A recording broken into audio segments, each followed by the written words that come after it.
Objectif, faire jaillir la vérité. Si vous regardez Info TV, sachez que vous êtes des téléspectateurs privilégiés. Et je commence par accueillir ces invités ce matin. Ramsès Abomo Akono, bonjour. Bonjour, Monsieur Parfait Amissi. Permettez-moi au début de cette émission d'observer quelques civilités d'usage. D'abord à votre endroit pour tout l'intérêt que vous accordez à l'écriture, mais aussi pour cette invitation dans cette somptueuse télévision Info TV.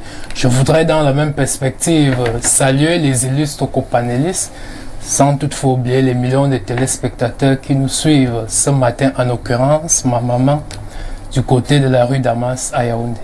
Nous disons donc bonjour à votre maman du côté de la rue Damas. C'est pas empêché de donner son nom. Madame Akono Ndie Monique.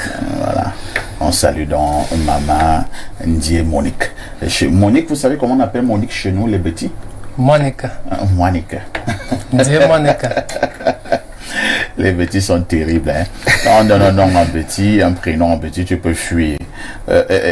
Et Yada, tu sais comment on appelle Zaveri en petit? Saperia.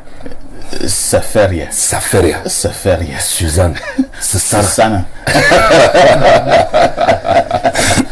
Donc, Ramsès Abomo Akono est donc jeune écrivain. Il n'est pas un écrivain de nom, et c'est un écrivain qui produit. Effectivement, par moment, nous avons vu quelqu'un, tu le reçois sur un plateau de télévision, il dit qu'il est écrivain. Tu lui demandes, bon, on peut avoir le titre d'un de vos ouvrages.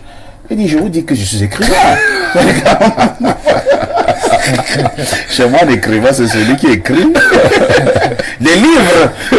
Donc, La Voix de la forêt, c'est le titre de son nouvel ouvrage. Donc, on peut peut-être avoir cela à l'antenne. Le titre donc du nouvel ouvrage d'Adam Ramsès Abomo Akono ce matin. La Voix de la forêt. Je vois entre parenthèses sagesse africaine. Il s'agit globalement de quoi, Ramsès? Oui, relativement à mon ouvrage, La Voix de la forêt, sagesse africaine, la question qu'on peut se poser est celle de savoir qu'est-ce que la sagesse africaine nous enseigne à partir de cet ouvrage. Et cet ouvrage part d'un constat selon lequel l'Africain en général, la jeunesse africaine pour ne pas la nommer, au regard du phénomène de mondialisation ou d'androïtisation, tend à ignorer, voire à banaliser la culture. Dans cette perspective, nous sommes donc dit en écrivant ce livre vise davantage à promouvoir tout cet héritage, la culture. Et dans notre ouvrage, nous mettons en exergue la littérature orale. Dans une première articulation, nous proposons ici des fables, des contes. Et au thème de chaque scène, vous verrez qu'il y a des leçons à retenir. Cela signifie que du moins dans cet ouvrage ne vise pas seulement à évader ou à distraire, mais vise davantage à instruire, à dénoncer, à sensibiliser, pour ne pas parler de la fonction éthique de l'auteur. Dans une deuxième articulation de notre livre, nous mettons en lumière des anecdotes à partir des faits réels, voire imaginaires, mais très instructifs, pouvant permettre à tout un chacun de se créer une passerelle face à certaines situations de vie. Et la dernière partie, la troisième bien évidemment, vous offre tout un recueil des proverbes et adages africains ainsi que leur moralité.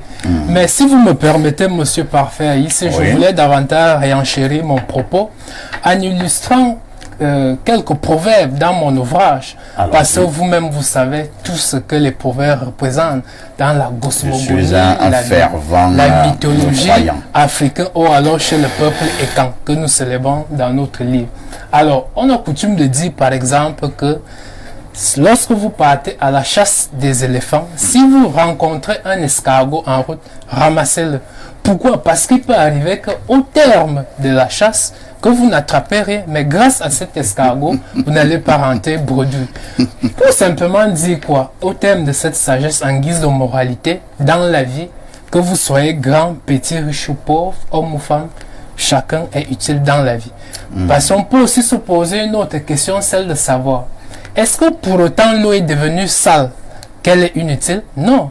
L'eau sale peut aussi permettre à éteindre néanmoins du feu. Autrement dit, une seule main ne gagne pas sur l'arbre ni attacher le fardeau. Et vous-même, vous le savez très bien que la rivière a été tordue ou penchée parce qu'elle a fait cavalière seule. Maintenant, pour poursuivre, sans toutefois ravir la vedette au lecteur, parce que la tâche incombe davantage au lecteur de déguster toute cette sagesse africaine, ou alors plus particulièrement chez le peuple écan. Vous pouvez, où est-ce qu'on peut retrouver ce livre? Alors, vous pouvez retrouver cet ouvrage au niveau des éditions Luperpo, qui se trouve au Carrefour Étoudi, et je voudrais profiter par ce canal pour saluer monsieur le directeur des éditions Luperpo, monsieur Machache Yokolipaka, pour tout l'accompagnement aux jeunes auteurs afin de se mouvoir. Vous pouvez aussi également retrouver ce livre auprès de l'auteur. Et si vous me permettez, je voudrais glisser mon contact. Alors, mon numéro orange est le 698 83 86 40 et le numéro MTN 6 82 22 62 02. Et enfin, vous pouvez retrouver ce livre auprès de certaines librairies de la capitale, en l'occurrence la librairie des peuples noirs qui se trouve en plein cœur de la capitale, vers Monté SNI. Je regrettais mémoire de Mongo Betty. Mongo Betty lui-même qui était un très grand écrivain d'une pertinence.